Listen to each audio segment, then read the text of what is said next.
दमन दीव सांसद उमेश भाई पटेल ने सचिवालय में चल रहे भ्रष्टाचार पर जांच कर कार्रवाई करने की मांग रखी।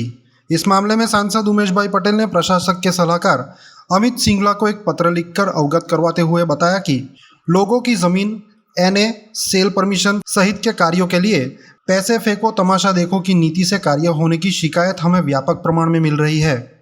सांसद उमेश भाई पटेल ने सचिवालय की कार्यशैली को सब्जी मंडी से तुलना कर बताया कि सचिवालय में हर कार्य के लिए एक कीमत तय की गई है।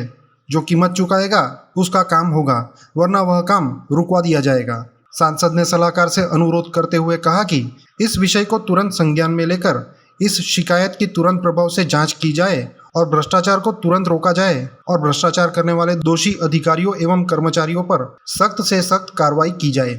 नमस्कार, आप सब जानते ही है हमारे दमन दीव की हालत क्या है और दादरा नगर हवेली भी सेम ही है। आज हमारे दमन दीव और दादरा नगर हवेली में भ्रष्टाचार चरम पर चल रहा है। ऐसी स्थिति कभी आज़ादी के बाद नहीं रही। हमारे प्रशासक जी बार बार डींगे मारते रहे कि प्रशासक के राज्य में राम राज्य चल रहा है, मगर हमारे दमन दीव के लोगों द्वारा हमें जो शिकायत मिलती है उससे हमने निष्कर्ष निकाला है कि इनके आने के बाद जो भ्रष्टाचार बढ़ा है वो कभी नहीं था। आपको मैं बताना चाहता हूं और प्रशासक प्रफुल्ल भाई पटेल जी को भी बताना चाहता हूं। प्रशासक प्रफुल्ल भाई पटेल जी, आप जरा दमन और दीव के कलेक्टर ऑफिस में चले जाइए, जिसमें खास करके दमन के ऑफिस में, क्योंकि दीव से भी आपने तो सारे जमीन लैंड के बाबत के जो भी कामकाज है वो दमन में ट्रांसफ़र कर रखे हैं। तो जरा आप दमन की कलेक्टर ऑफिस में जाइए, और कलेक्टर ऑफिस नहीं, मंडी, दमन दीव की मंडी बोलिए उसको, क्योंकि लोगों ने बताया कि वहाँ पर लैंड के रिलेटेड जो भी कामकाज है उसके लिए कलेक्टर कार्यालय में भाव नक्की किए गए हैं। एनए के लिए एक गुंठा का भाव बोला जा रहा है कि 50,000 रुपया। अगर एक एकड़ जितनी ज़मीन है तो बोला जा रहा है कि लगभग 2.5 लाख से 5 लाख या 10 लाख तक चला जाता है। और सेल परमिशन का भाव एक गुंठा का 1 एकड़ के आसपास का भाव वो भी लाखों में बोला जा रहा है, लाखों में।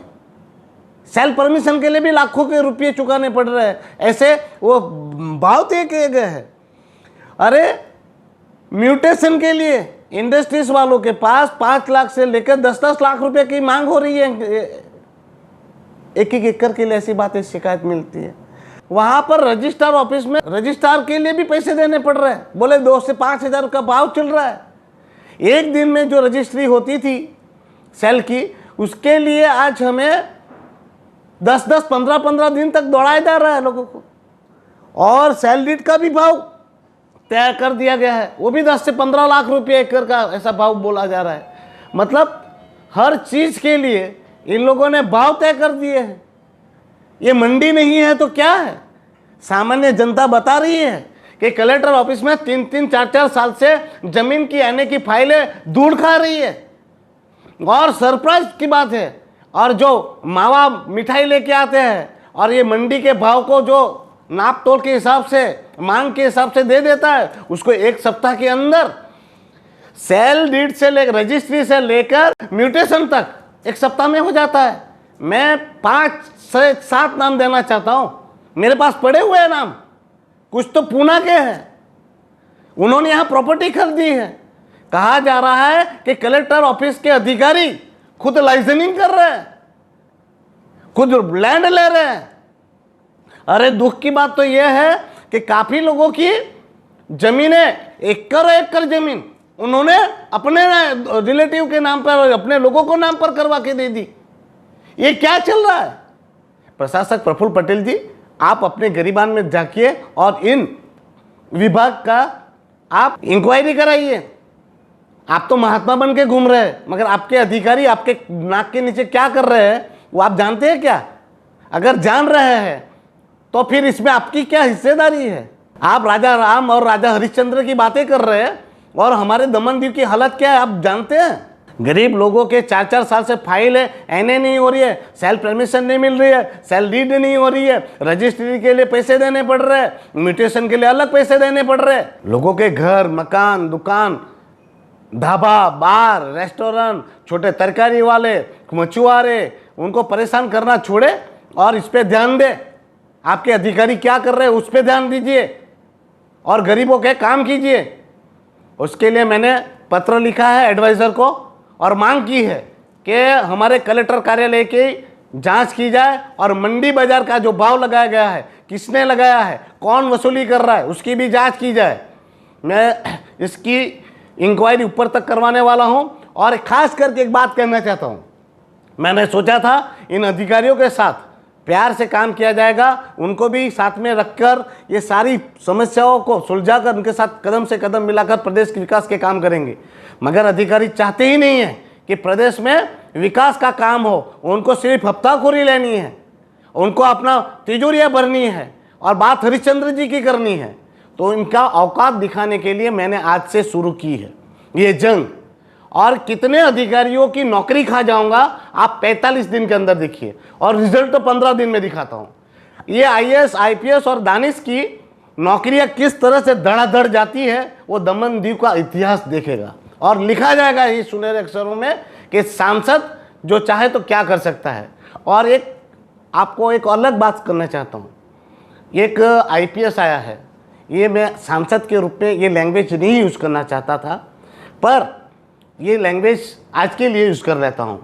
एक IPS आया है सिलवासा से, वो IPS नहीं है, वो प्रशासक का कुत्ता है और वो कुत्ता मेरी फाइलें सूंघ रहा है।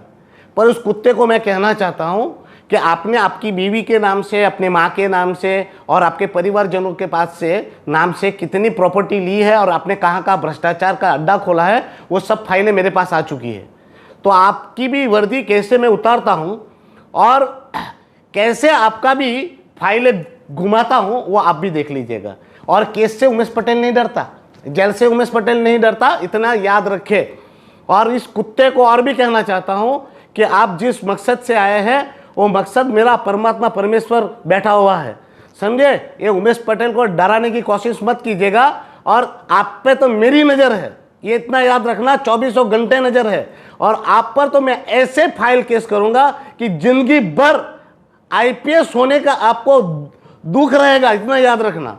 और दमन दीव के सारे अधिकारियों को आज खुली चुनौती देता हूं, अगर दमन दीव में थोड़ी सी भी समस्या आई ना, आप लोगों की नौकरी जाएगी, नौकरी खा ही जाऊंगा, इतना याद रखना, छोड़ूंगा नहीं। अब सुधरना है तो बिल्कुल सुधरना। और दमन दीव की जनता से हाथ जोड़ के विनती कर रहा हूं कि एक नए दमन दीव के भविष्य के लिए सब तैयार रहे, बड़े से बड़े आंदोलन के लिए तैयार रहे। अब दमन दीव में सहने का वक्त चला गया, लड़ने का समय आ गया है। रास्ते पे उतरेंगे और या दमन दीव से लेकर दिल्ली तक लड़ाई लड़नी पड़ी तो लड़ेंगे, जंतर मंतर पर बैठना पड़ा तो वहां पर भी बैठेंगे, पार्लियामेंट के गेट पर बैठना पड़ा तो वहां पर भी बैठेंगे, पर खामोश नहीं रहेगा। नहीं झुकेगा दमन दीव, नहीं रुकेगा दमन दीव, नहीं झुकेगा उमेश पटेल और नहीं रुकेगा उमेश पटेल। धन्यवाद।